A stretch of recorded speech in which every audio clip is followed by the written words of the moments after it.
The following is a presentation of the Force Center podcast feed.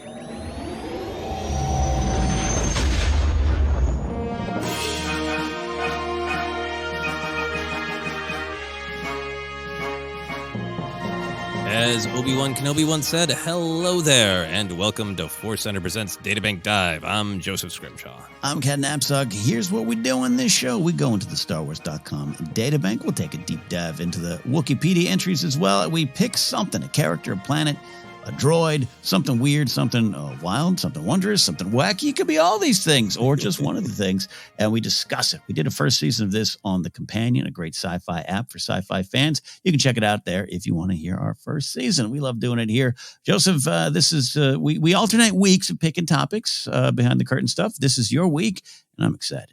Yeah, no, I was very excited to pick something that was kind of Andor relevant because it's fun to jump around the eras of Star Wars, but it's also fun with this show that we can be kind of timely and a character that I didn't expect to feature in Andor, but made such a shocking surprise return a couple episodes ago is one of my favorite troopers, the Dudley Imperial Shoretroopers. Yes. So we are going to subject the Shoretroopers to our collection of W questions. How weird, how wild, how wondrous. We're going to really ask, how wild are the Shoretroopers? So we always start with the basic info that you can find on the Star Wars.com databank, thus our title, Databank Dive. So here's what the Star Wars.com databank has to say about Shoretroopers, Ken.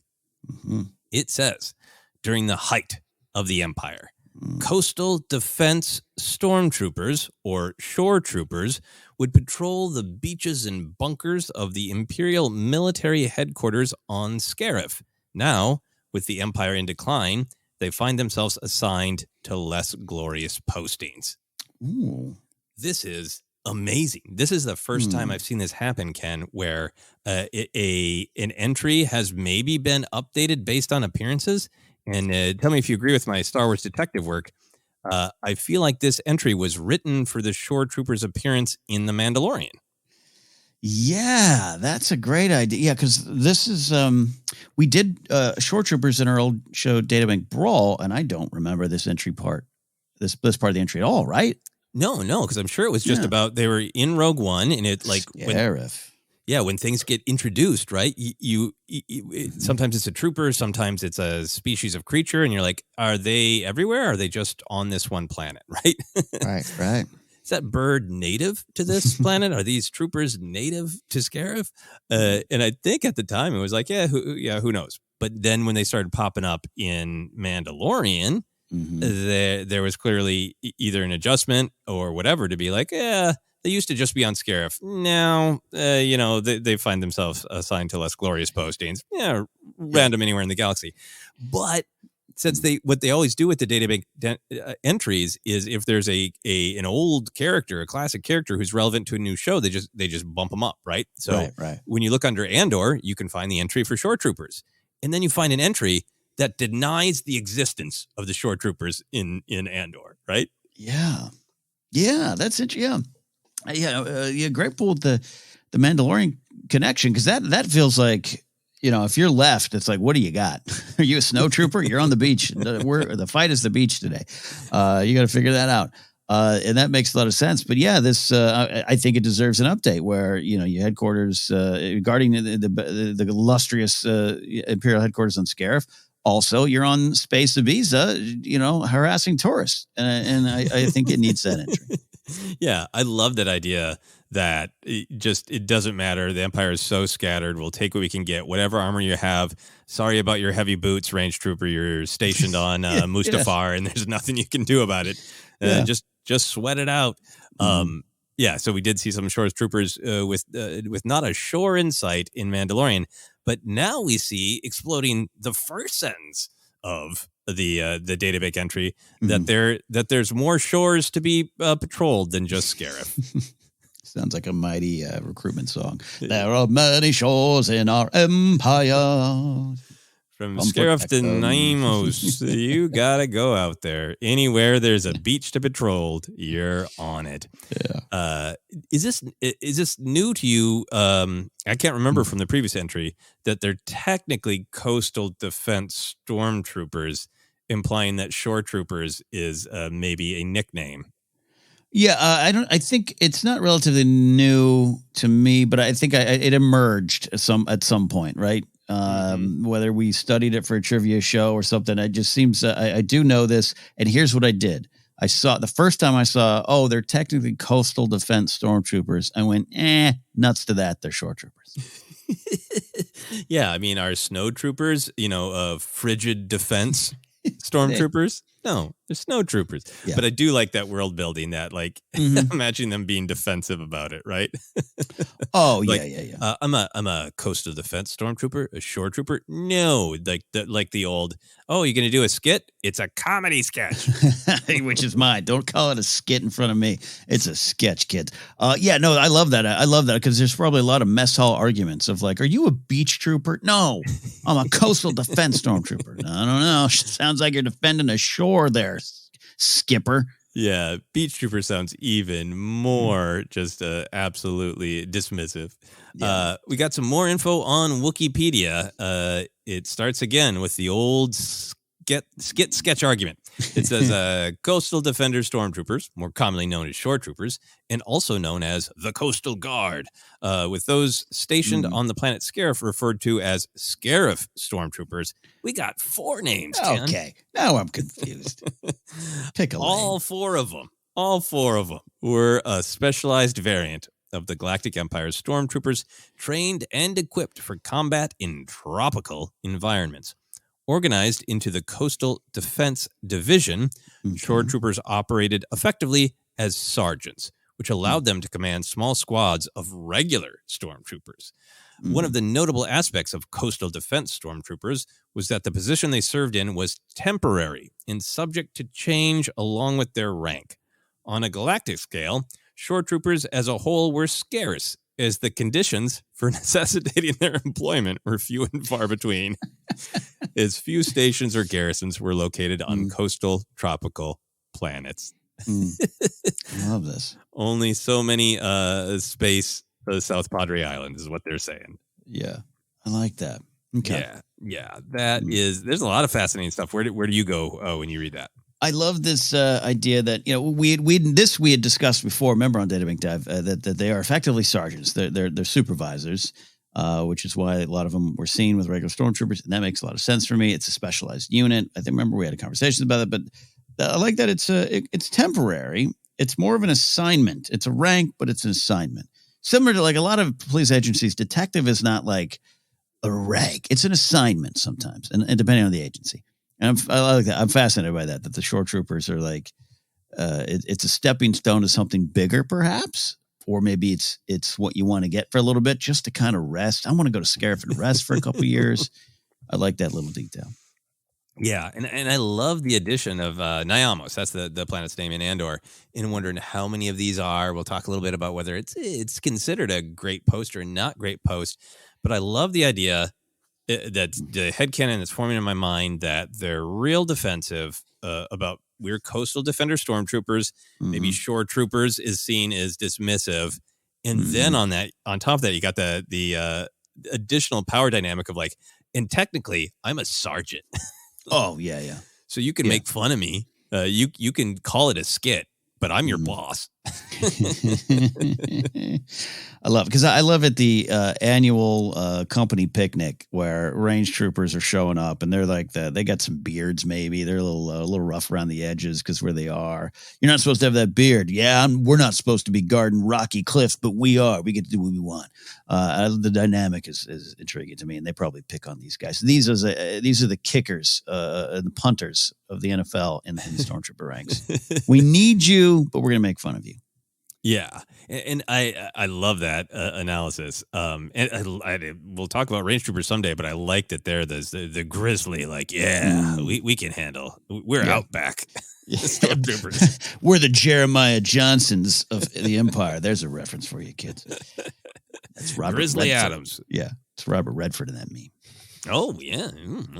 I think some of the convoluted thing about their ranks and who they can command and why, I think, is, I believe, I looked into it, it is some desperate pretzeling to make sense of their various colors on their armor. That some of the structure of their command is clear and others is contradictory. So good old Wookieepedia trying to make it work.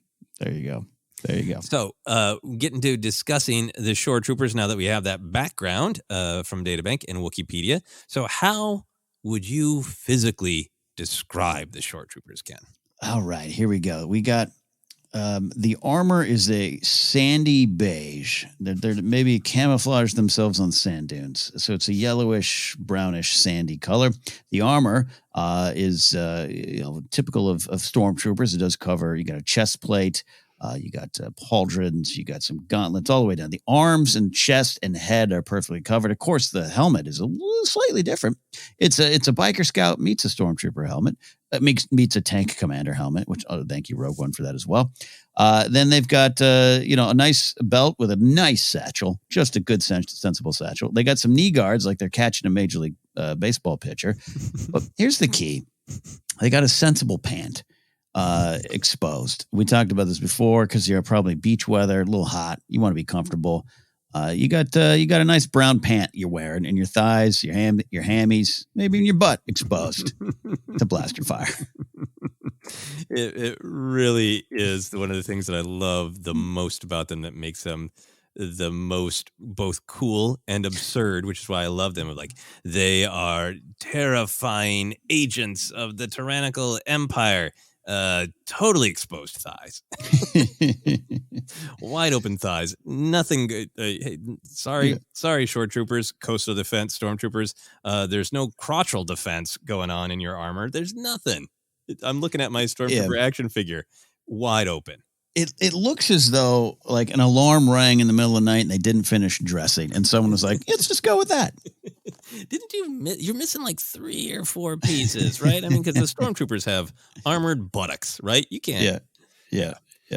Anyway, yep, that's a big thing. I think if I was trying to you gave a great physical description of everything that's going on. I think if I was trying to like go big picture, I would say that to me the Shore Trooper kind of looks like someone went to like an army surplus store and tried to build a stormtrooper costume for Halloween. And they did a pretty good job, but they couldn't find some of the armor.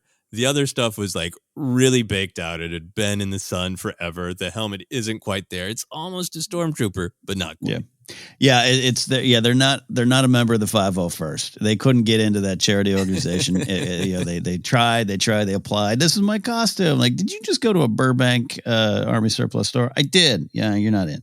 Yeah, and the pants just really do look like these were the fatigues. Like, I had one Halloween where I wanted to be Robin the Boy Wonder and just couldn't get anything that actually worked. I had a dirty yellow pillow sheet for a cape. I couldn't have shorts, so I had like long green jeans. And there's some vibe there of the Shore Trooper being like, I tried. Yeah, is the closest as I got. But one of the things that I really love about their appearance is that sandy beach beige armor.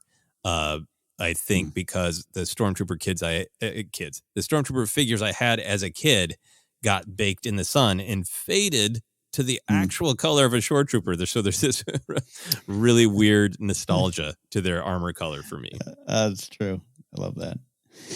So for you, what is the ultimate magic of the Shore Troopers? What do they add to the legend of Star Wars? You hear it in our voices. We have a lot of passion, not just you and I, but I think Star Wars fans. This is why the 501st, the big organization, is such a thing. We do have a passion for toys and armor and troopers and troop building with your figure collecting. And there's something fascinating going back to, again, wherever we always celebrate different entry points into Star Wars. So I'll speak, I guess, from the original trilogy generation here to be clear. But you got New Hope, and you're like, that's cool. And then Snow Troopers show up, and you're like, well, that's different. And then also you got AT-AT drivers. This is definitely, and then Biker Scouts, my personal favorite. And then along the way, more get introduced, more tech, more gear, more toys to buy. Yes, that's how it works. It's part of the fun. Definitely times have changed where you and I work a little harder to make sure we're not celebrating the Empire and the ideas behind them.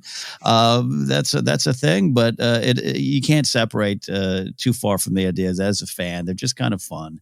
And it's different. And in 2016, we got these wonderful new troopers guarding the shores of Scarif. It's part of the magic. It is part of the reason that we keep coming back, as well as the big themes and lessons and the things we take home to us. But that's the magic for me.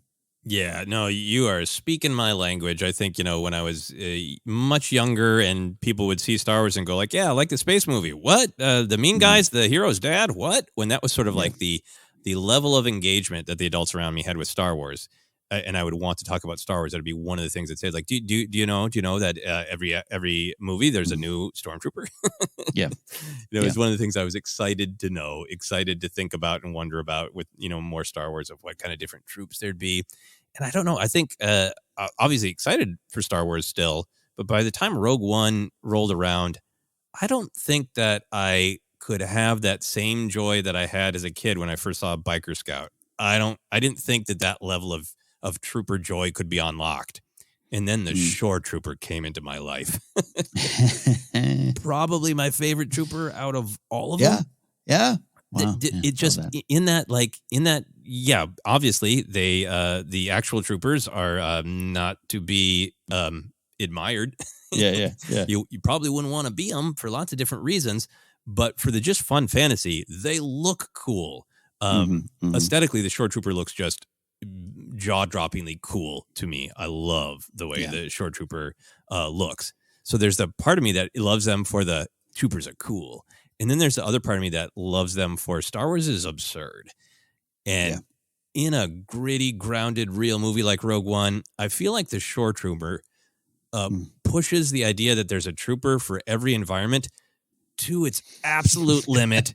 The creaking of the breaking point of a trooper for every environment I hear every time I see a Shore Trooper. A coastal defense trooper. So part of the magic to me is like they're both like the really cool, that's awesome side of Star Wars to me, to the like, this is bonkers. Come on.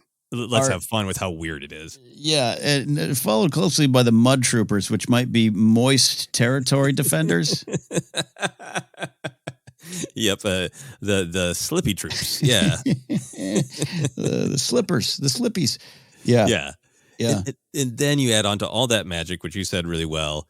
What we're going to talk about a little bit when we come back from the break, we're going to approach this in lots of different ways, because to me it is the question about Shore Troopers is that a blessing or a curse to be stationed in a paradise that you maybe can't enjoy, right? I mean, like snow troopers were deployed.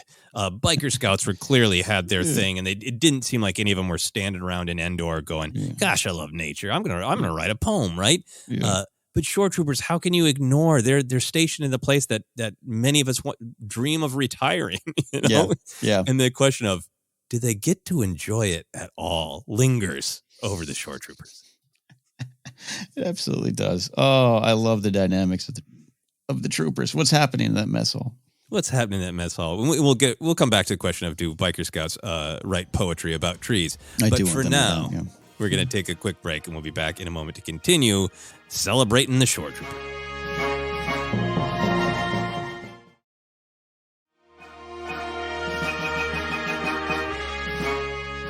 And we are back to keep diving into how wild are Shore Troopers. Let's get into some of the real details, Ken. How exactly do you feel the Shore Troopers are equipped to deal with sand, with wading? What about them is perfectly designed for beaches? What's funny is, I get it. It's very clear. The lighter armor, it's a temperature thing, but in terms of the water, but you got the catcher gear knee pads, you got the shin guards, so those are getting wet. Your legs, like I'm trying to figure out the logic of it there. I think it's just, growing up in Pismo Beach, California, I used to try to go out for a little run on the beach. Sometimes I'd run through the sand dunes. It's hard. You're churning. So extra body weight, extra mass on you. You might not want. So that's why I think it starts with the lighter armor. It does make sense, even though we're poking some fun. And they got their Target Morona brand pants on underneath there. But I think that's it. It's movement. And then all right, so you go in the water, you're wading.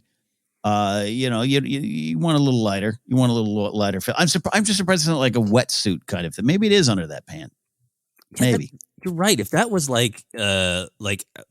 skin tight surfing suit for their legs, but it just feels like the Empire just cut costs.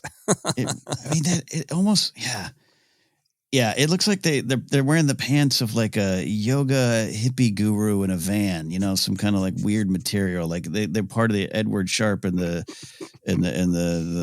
whatever the band was. It's weird. It's a weird choice. Yeah. Magnetic Zero. Sorry, I remember the band name. Sorry.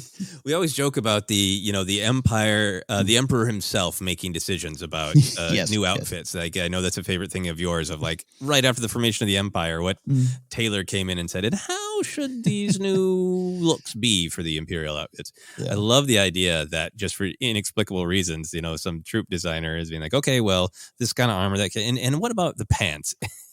And Palpatine's just like, corduroy. Yeah. It should be corduroy.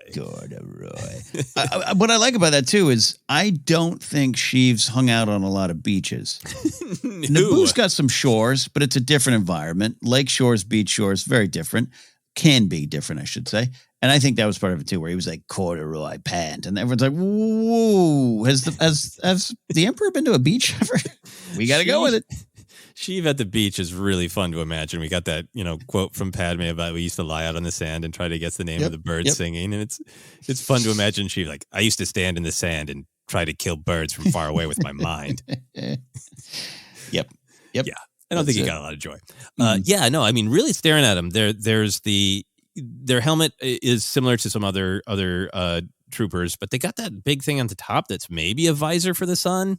Maybe that's a glare thing that can come down. I don't know. Maybe it blocks. Maybe can they flip it up? Is it a visor? Could be. It's a sensible parent visor. Yep. It's a mom visor at a soccer game. Yeah. And not that we ever see them being particularly subtle, but I suppose they could lie down in the sand. And as you pointed out, the sandy, beachy, beigey, they could try to blend in with the sand. Yeah, they get there. And the thing with the totally exposed thighs, only protected by space corduroy, I feel like that's meant to be waiting, of like, you're not going to be pulled down, because you got the armor on, right? Yeah, I agree with that. Yeah. But in my headcanon, the range troopers have those magnetic boots. In my headcanon, in those shin guards, they have like some little pitons that can shoot out and like stop them from being swept away by currents. They must have some sort of like current resistance. Oh, I like a little fin popping out. Yeah, that's great. Fin. Nice. One of the other big distinctions of the coastal defense troopers, you mentioned it in your great description, they all got sacks. They all got these sacks that look like they are wearing giant Kit Kats on their belt. True. The candy Kit Kats. What do you think is in a coastal defense trooper's sack? He said, straight face. I'll say this. I think I was going to say there could be some kind of suntan lotion, but they're not exposed. Then I was like, well, maybe they could offer it to citizens. It doesn't seem like they care. So I think it's all hydration. I think maybe there's some extra weaponry, a battery pack or something. Of course, that makes some sense. But I think there is a concern of hydration. So they got like one of those Gatorade kind of electrolyte adult Pedialyte drinks that they got on the market now. It's in a tube there. It's a juice box. They have juice box. It's a juice box. It's not, the flavors are probably just a plain lemon lime, but yeah, they need that. It's a key. No, do they sneak like margarita mix in? If you're sassy, yeah, but I think that's not issued. Yeah, I think you head down to the store, especially if you're on what's Naimos? Naimos. You pick up the Pizzos, which are like little energy pills. Yeah, they got some Pizzos and some whatever, other stuff in there too. But I think there's some practical stuff. Maybe a knife for cutting some nets if there's illegal fishing going on or something. I don't know. Oh yeah. Some knives, some flares. I wondered if they maybe had some treats for space birds. We see not the seagulls, but the speegulls in Star Wars Resistance. I was looking them up. They're native, allegedly, to that planet, but we'll see. Yeah.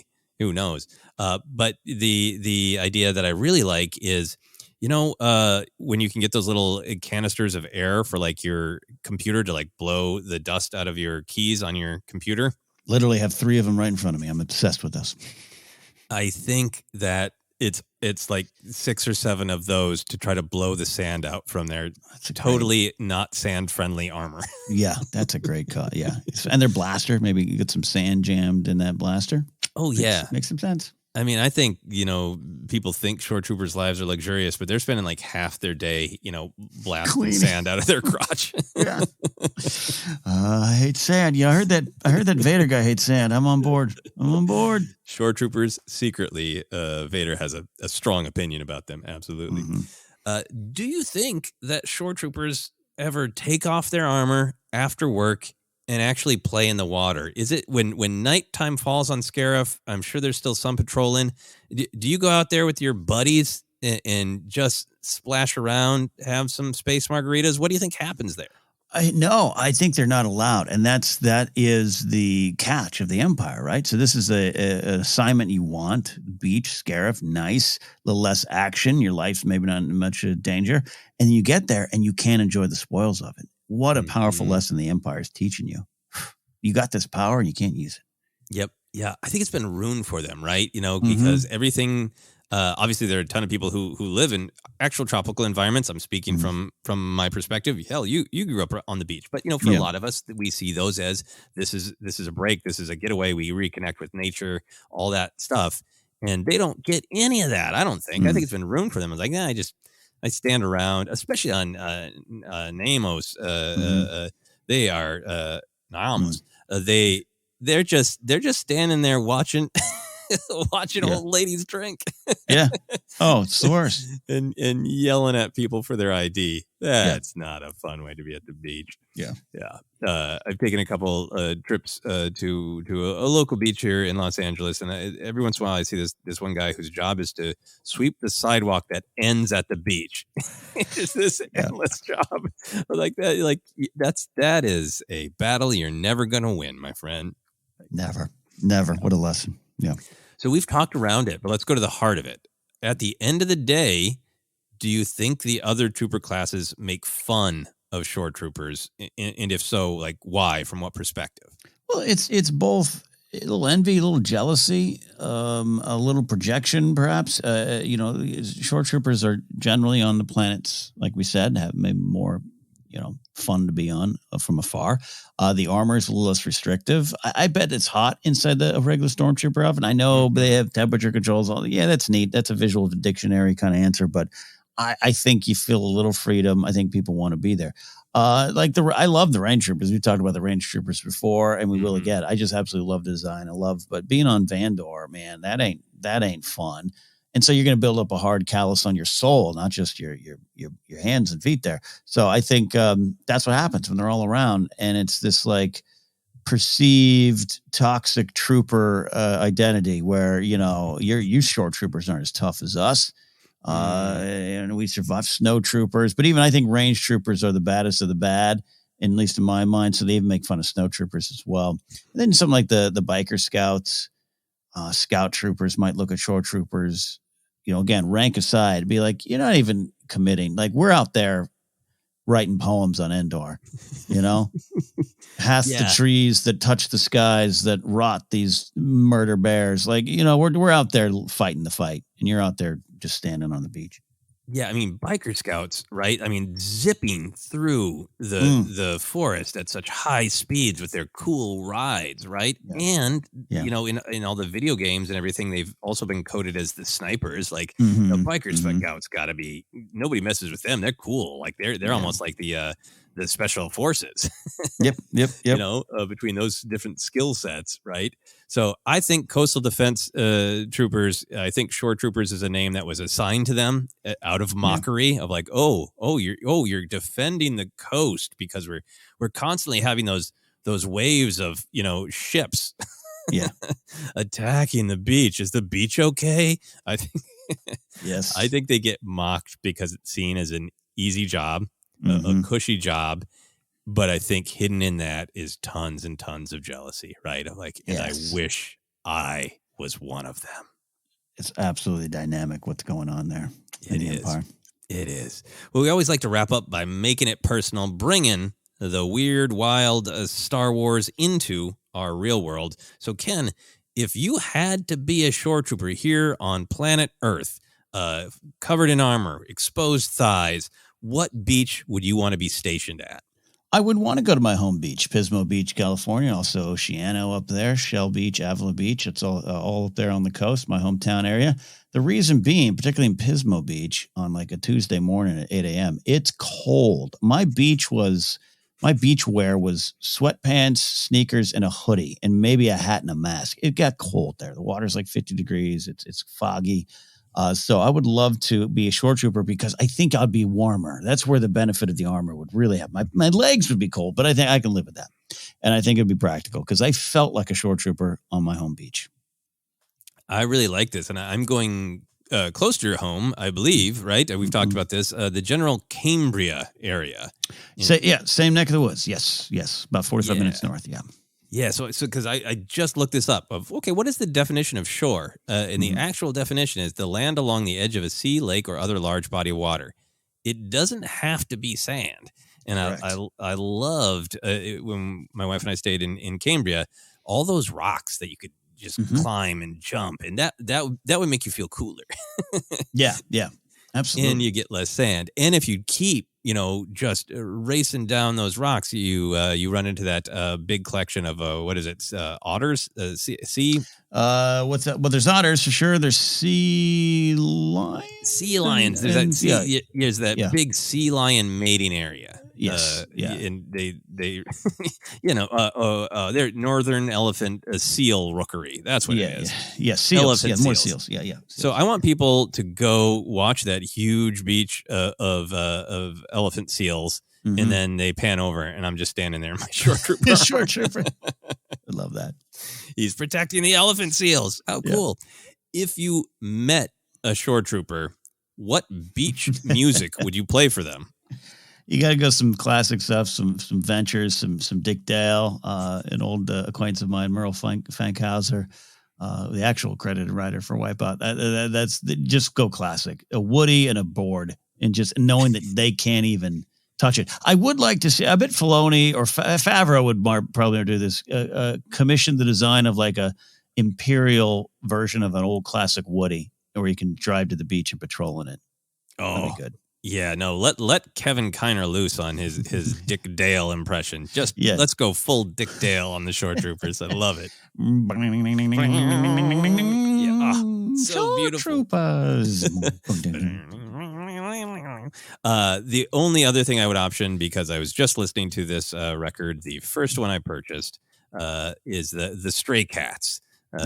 They're not strictly, a beach group, but they got a little bit of that electric guitar sound. And in specific, they have a song with a different kind of beach, an English beach. They have a song called "Rumble in Brighton." That's right. I'd like to play that and make this Shore Troopers really nervous that there's going to be a rumble in Scariff tonight. Rumble on the beach tonight. There ain't a bleeping thing you can do. Love it. All right. That is our look at Shore Troopers, but we need to rate the wild, the weird, the wondrous factor of Shore Troopers. Our rating system is based on one of the original Star Wars weirdos, and that is Lobot. So out of 10 Lobot heads, 1 being the least, 10 being the most, how many Lobot heads do you give the Shore Trooper? Look, wondrous, I'd go higher. I'm going to go right in the middle. They're a 5. They just are. They made so much sense when they came out that it just seems like it always was. That I could have grown up with a Kenner classic Shore Trooper, coastal defender trooper figure. So I'm going 5 out of 10. That's pretty good. I'm going higher. I'm going to say they are 8.5 Lobot heads wild. Because they sneak up on you, because they do look cool. They are in the tradition of a different trooper for every environment. But then when you stop and go, wait, they're so weird.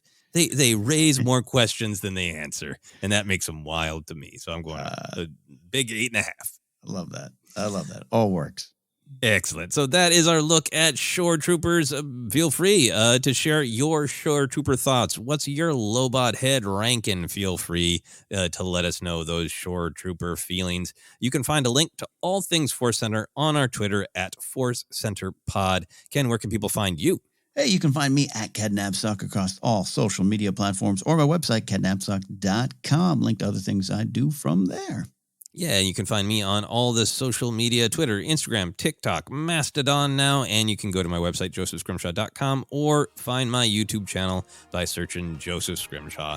But for now, for myself, for Ken, for the Coastal Defense Troopers, this has been Databank Dive.